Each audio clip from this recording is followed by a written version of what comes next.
omulabi waffe owa Uma TV. This is the cocktail show. Naikotodan presents Emmanuel Moses Senyonga. Nagambye buli kaseera buli lunaku tugenda kubeera face to face ne the one and only Honorable Nsereko Moses. Honorable Chief Mobilizer Piero yu bagite Pilao eyajja no Muwozi.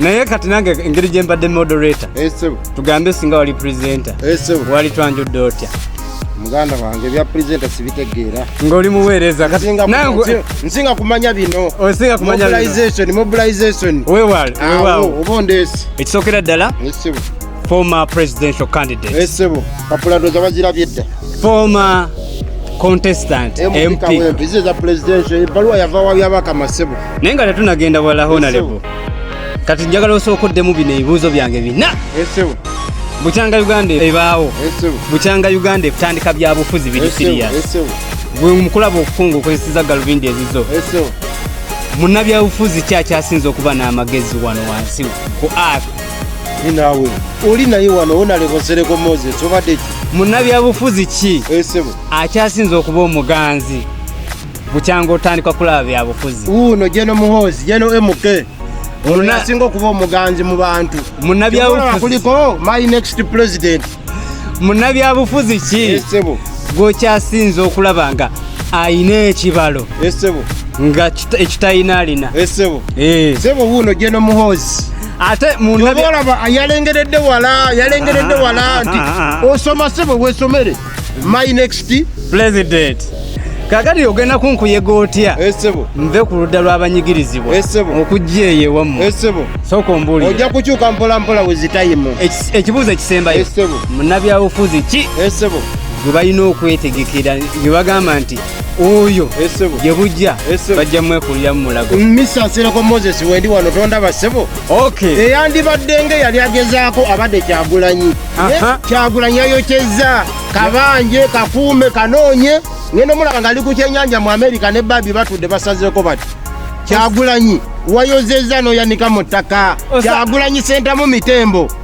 tewakyaliwo akase osanga yabadde afuna maanyi jjukira kati olaba ebyobufuzi kibalo politics kibalo Kyagulanyi mugeraageranya ng'omuntu bono b'otambula n'olonda emitwalo 10 ate n'ozirya kivubi kati Kyagulanyi ekintu yali ekifuna bagamba ekikula amangu kifa mangu kati ye Kyagulanyi n'abana bagamba kyalimu olindeko yajja mu ngeri etategeerekeka yajja nga kibuyaga era nakikabula kiika ekintu kimaze ne kimuzitowako Kyagulanyi is not a politician tamanyi byabufuzi ate kati abali mu parliament anamu omunaana ababaka gwe yabasinda tamanyi byabufuzi ebyobufuzi waliwo sympathy vote omuntu asobola ofuna kibayita sympathy vote ng'abadde tasaanidde katola bono kazibu basirimazira KBM ekuyirawo omubiri yayokeza omulundi gutya katolaba Kyagulanyi yes otwanya tufuna n'abeera n'otwanya otutonotono kati fe abasajja babadde bamuwa amaanyi ba Honorable Nsereko Moses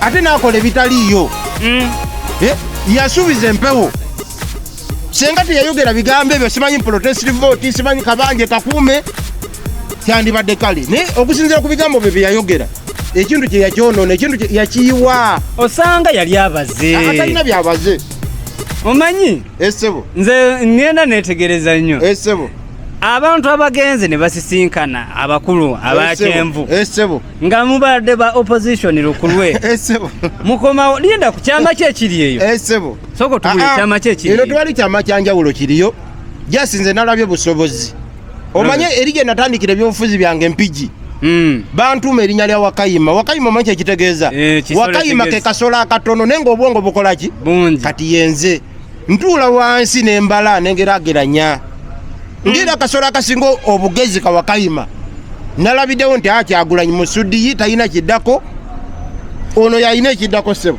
naye ate abavuganya kuba president bangi lwaki oli ku Kyagulanyi yekka Kyagulanyi kati Kyagulanyi lwaki ndi ku Kyagulanyi bano bamunyagwa sinza bamalyako budde kuba tebalina waaka bamunyagwa jesi bajja kutuusa mukolo bamunyagwa bano simanyi bakasiba nte tasobola na kwogera luzungu mbwaze kuba president waliwo simanyi ono simanyi bulira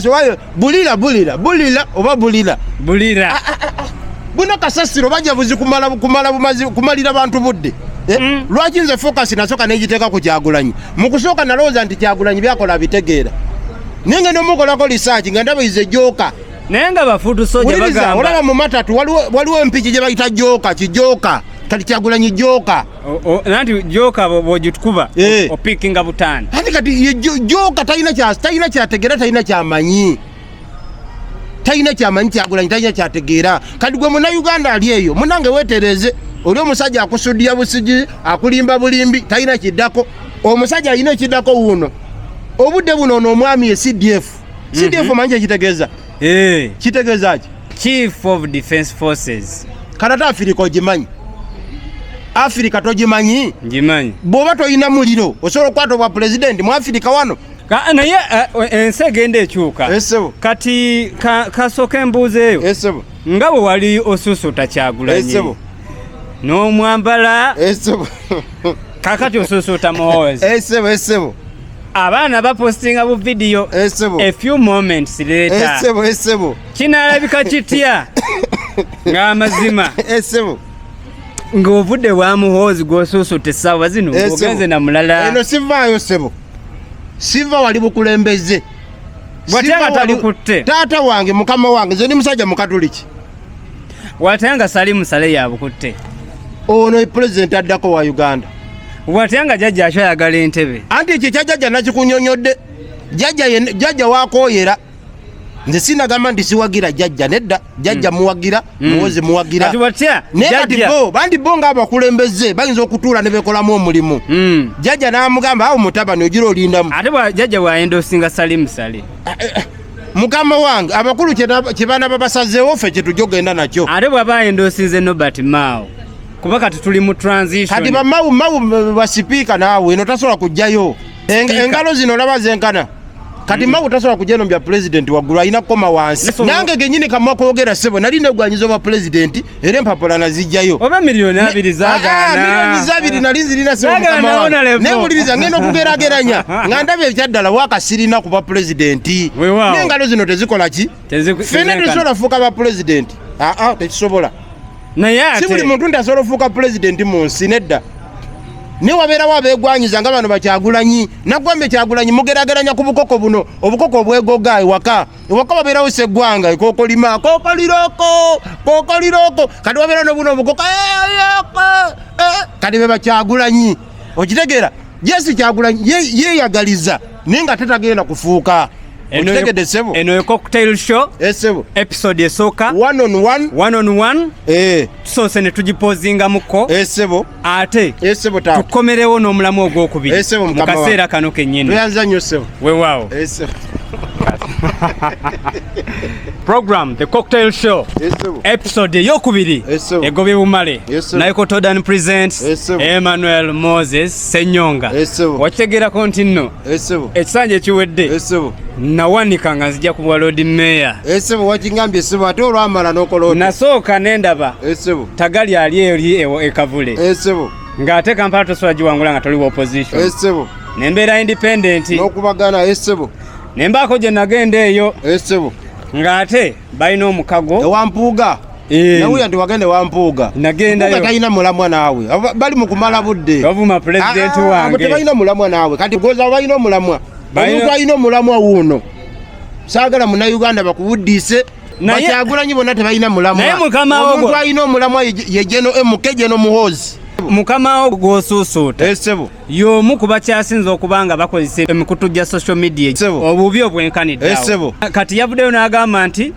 agenda kuteekawo oba $1 million afune nalulungi wa ttake abeere mukyala we ne bagamba omukulembeze ng'oyo biki ebimuvaamu kiki kyalaga abaana abato kati nga ggwe amutembe nzona mmatiza otya nti agenda kuba mukulembeze wange sebo ekintu ekyo kyoyogeddeko no comment nze soogera ku mukama wange soogera ku mukama wange ne bw'aba asobeza kubanga tolaba ne mu byawandiikibwa soogera ku mukama wange omusajja bayimuyita Nuuwa sebo taata Nuuwa yanywa n'atamiira mu kunywa n'atamiira ne yeeyambula batabani be ne bakwata engoye ne bazitwala kyennyumanyuma ne bamubikkako kaakati gwe mukama wo ku bubaka obw'obusagwa bw'ayisa ku Twitter obubaka bwagamba nti agenda kuteeka oli ku kalabba Dr. Kizza Besigye kati naawe gwe omu ku babiwagira. Sebo mukama wange no comment. Sogera ku mukama wange. Kiba kitegeeza naawe omanye ensobi zaakola.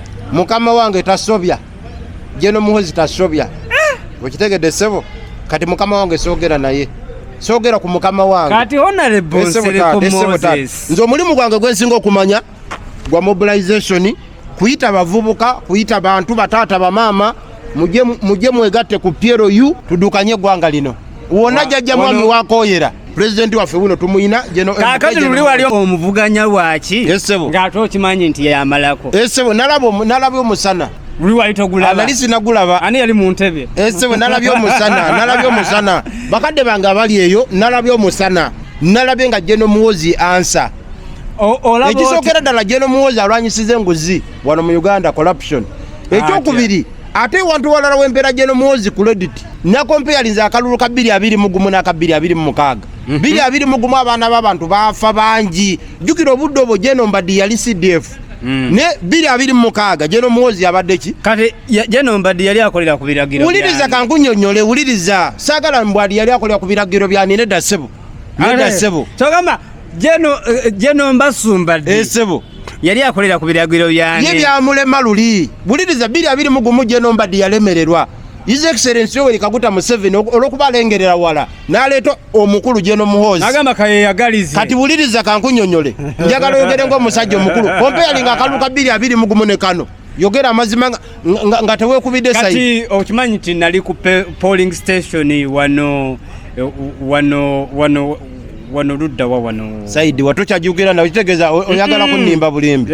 Obeera otya ku polling station paka kati ng'oli mu kugirowooza bulowooza. Namirembe ku kisaawe. Essebo. Nali polling agent. Essebo. Aba NRM. Essebo. Ne baleeta eggaali. Essebo. Nekwata ballot book yonna. Essebo. Negenda ng'etiikinga wa basi. Ebigambo ebyoyogero biinako evidence. Biinako evidence. Oba nkubire poliisi nkukwatire wano ku studio. Nze ndi w'amazima. Nkuteeke munda. Nze ndi ku muntu wa bulijjo. Amazima go gali nti. Essebo. Obululu obwo. Essebo. Batiikinga kansala wa basi batiikinga kansala wa. Mundange yo saaliyo gwo bingamba. Kitegeeza. Essebo taata. Gwe nammwe. Essebo. Abali eyo. Mukimanyi bulungi nti. Essebo. Obuganzi mba temwina okuteekawo ekibuli ekyenjawulo. Sebo obuganzi bw'amaanyi ensonga lwaki Jeno Museveni yawangula 76% nga Kyagulanyi ali erimu 2. Kakati obuganzi bwe yategeera nti tabulina kusalawo addire ababaka abakapiko obukadde 10 buli omu yagenze mu retreat asobole okubanga buli kyayagala oyisaawo ayisaawo kawulo. Kati ekyo tekirina buzibu. Lwaki nkugamba nti tekirina buzibu? Ababaka b'osinga b'olaba basinga basaasaanya nnyo. Bayinza okuba nga bakabidde jjajja mwami. Oli ye taata w'eggwanga lyonna. Kiringa ewaka olina omukyala. Senga obadde n'omukyala n'abaana. Omu ku baana bo najja n'agamba taata nina obuzibu bwa mitwalo 10. Ozimuwa oba tozimuwa? Ozimuwa. Kati oli mukama waffe jjajja mwami Jeno Yoweri Museveni afuga eggwanga. Bano ababaka balinga bantu be. Senga bamutukira ne bamukabira nti taata twasipendinga nnyo mu kalulu, banka zigenda twala ebintu byaffe, sebo taata tuyambe. Akakasente ke yabawadde ababaka abasinga obungi abayina obwongo bajja kagabana n'abantu baabwe eri ababalonda. Basobola n'okukola busako mu constituency zaabwe. Abantu baabwe ne bafuna akasente akatonotono ne basobola okubeerawo. Kati kubakyuse abavudde mu opposition ne begatta ku jjajja kuba nalabyeko Honorable Nsibambi simumanyi yani Nsibambi. Mwenda mwade mu ludda simuwuliranga nako muli muki Haji Kawoya Mubaraka oyo simuwuliranga nako yani oyo Honorable Nsereko Moses Essebo mwenga mwabakyuse Essebo we rankingira wa oli mu namba mmeka bagenda okubanga bagatta ku jjajja yireka naawe nze ndi Dangerous substitute nze nga bwe nakunyonyodde era buwanda bakunupa ebintu byali bitambula olwavayo akabiina naleka kasiridde. Kati eno gye nazze kugattako sikwawula nazze kugattako.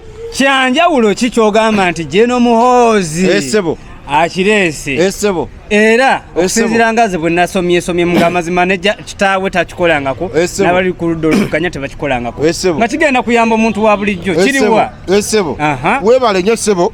Omukulu ono Jeno Muhoozi byakoze byeyogerera ne muzibe akola ki abiraba nakubyeko akatambi ne nkugamba gwe olaba oba tolaba.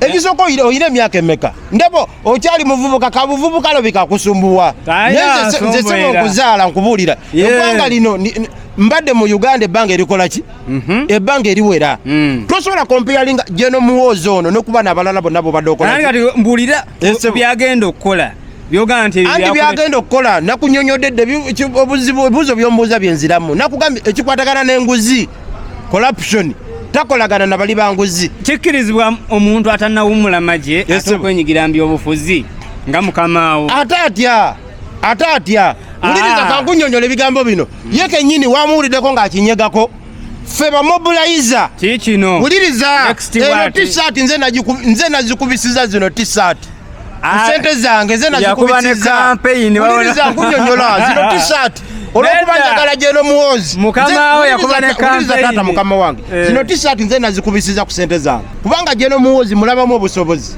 nti obudde bonna asobola otukulembera ate jjukira ondo standby generator jjajja mwami wonna wagambira nti nkooye okkiriza nti nno gavumenti gyewagira yemu ku gye bagamba eyaba mukono ogw'ekyuma ab'amagye okwenyigira mbyobufuzi waliwo General Ashande yakuba posta ng'ali mu byambalo by'amagye ekikontana ne ssemateeka w'eggwanga sebo webalinyo sebo mukama wange mukulu tubayegeeza nawe Senyonga kankunyonyole General Ashande yali magye nawumula kati civilian yensonga lwaki yagenze semba bulene lw'emiyaga nakuba sekikubo badde mu parliament emyaka 2 mu emeka General Ashande yamujeyo takyali yawumula yagira mu byambalo by'amagye ati wa magye naye yawumula retired. This is the Cocktail Show on Oma TV. Emmanuel Moses Senyonga ne Moses Nsereko owawaka Piero yu oye General Muhoozi oye esebo nze ndi munnankyukakyuka tojja kunkuyega tugenda mu kitundu ekyokusatu kasooka tufunemu ku lwendo lw'amazzi kyekino ekitundu ekyokusatu ndi n'omubatize mu Piero yu esebo gwe bataddeko ekikompe omusajja yali atembeeta NUP omusajja yali atembeeta Kyagulanyi omusajja yali agala wa MP omusajja yali agala okusigukula Museveni nati kawempe omusajja yali agala okusigukula Museveni kakati right now ayagala kugenda mu East African Community ndoza wabirabi twatandika fenga kukozi kazinze mu mwaka gwa 2010 ababaka babo ne kooti iyo bitwala mu kooti ne basayininga lawyer bano be babaka bansayiningira onalebo tebandeke nalebo biki bonna bano babaka as a qualification nensasula even the 3 million n'aba babaka ngolo biwedde obuyigirize bubono mbulina wano lozera wabirabye bibyo ndi musajja wa diguli bibyo I see. Kakati mbadde gamba mu mwaka gwa 2010 nze nali mu kyamukaaga awe batandika okuyimba nali ku university nali ku Ndege University kati awe batuyimbisiza ngazi emungu twawumbawo irinde nga batugamba banange East African Community egenda kubanga efuna wanu currency bichi wanu passport wanu bichi naye kuvolo East African Community tulaba igattako bwegasema wanga fenga bali amawanga munana fengaba wanayinchi tulaba tewali kikyuka inflation cause kati nze nga ntandika okutegeera kabalagala nyanga za so ne kati kabalagala emu ya lwasa ya kido kakati bebintwala mu parliament ya East Africa sebo bebikutwala mu parliament ya East Africa promoting economic integration mukulaba jajja mukama wa Museveni ekintu Gaddafi kye yali